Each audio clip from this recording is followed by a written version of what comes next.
Guten Morgen, meine Freunde. Wie geht's? How are you? I hope you're doing great, and I'm glad to see you back here. My name is Misty, and today we will be talking about the body in German. Raise your hand if you love everything about sports. That's me too. Every day I try to run, and if I don't do a proper warm-up, sometimes meine Beine will hurt a little bit. Let's find out what a Beine is. As I said, in German the word for body will sound as der Körper. Der Körper is the topic of today's conversation.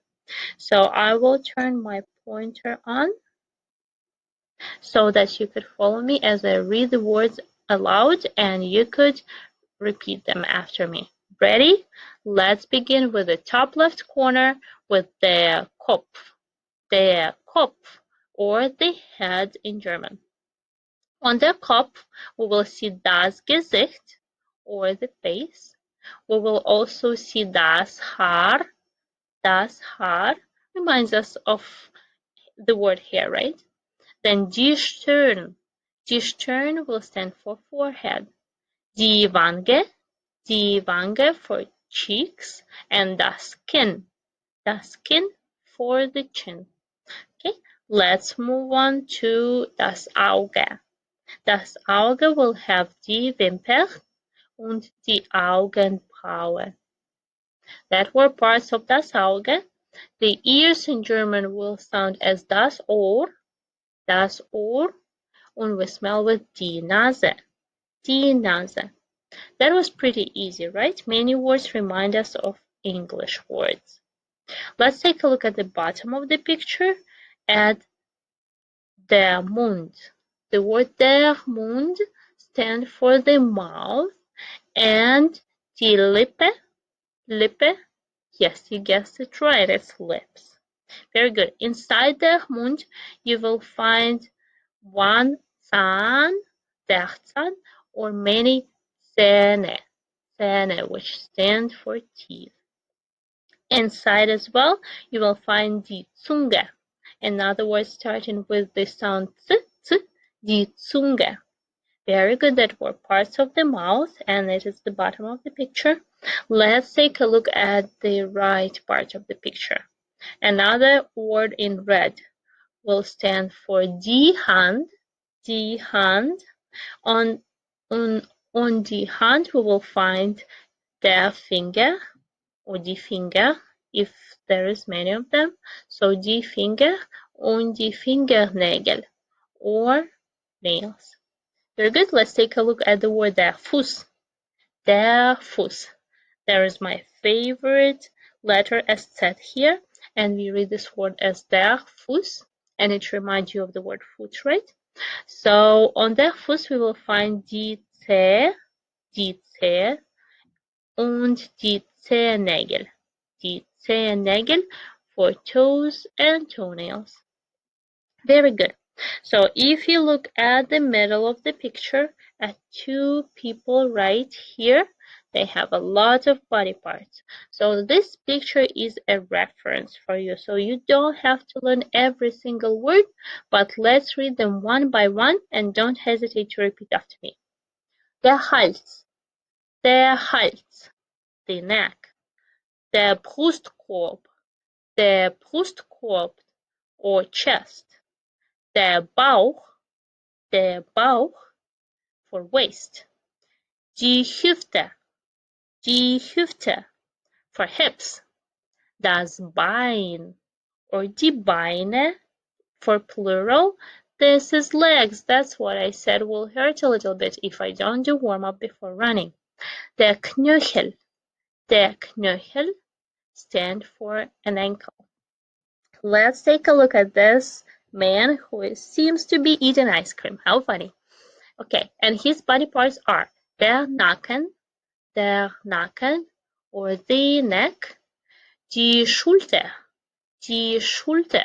reminds us of the word shoulder. Der Arm for an arm. Der Ellbogen, you will guess it right, it's for elbows. Der der Rücken, for the back, and das Handgelenk for his wrists, das Gesäß for the buttocks, and das Knie is for his knees. By the way, isn't it funny that in English we don't read the word knie with letter K that will make a sound, and in German we will. So das Knie in German will stand for a knee in English. Very similar, right?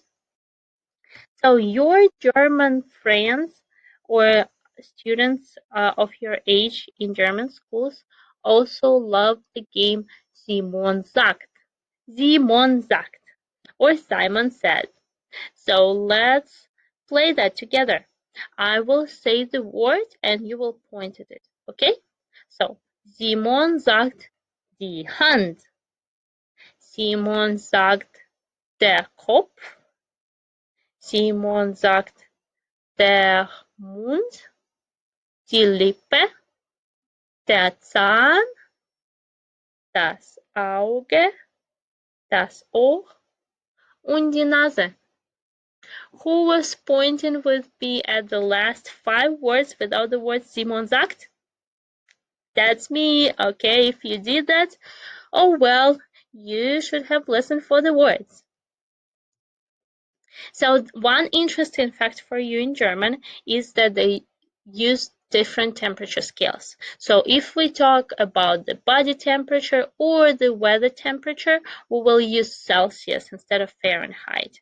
And it's a funny fact because Fahrenheit was actually invented, the scale, by the German scientists, but they still use Celsius, as all other countries in Europe. So to convert Fahrenheit to Celsius, we will use a special formula which I just wanted to share with you. For example, we would need to say our German friends that on the weekend we had 45 degrees Fahrenheit. So we will take the number 45, and I'm starting to look at the formula here. So 45 minus 32 divided by 5, and the last step would be to, oh, I'm sorry, 45 minus 32 multiplied by 5, and the last step will be to divide by 9. And then we will get 5 degrees in Celsius. So this is your formula to convert any type of temperature from Fahrenheit to Celsius in case you will need that. And when you say last weekend it was 45 degrees in Fahrenheit, your German friend will understand that it was about 5 degrees Celsius. So now, since we have been doing German for a while and you have heard different facts about that from me, I would like you to think about some similarities or differences that you notice between the United States and Germany.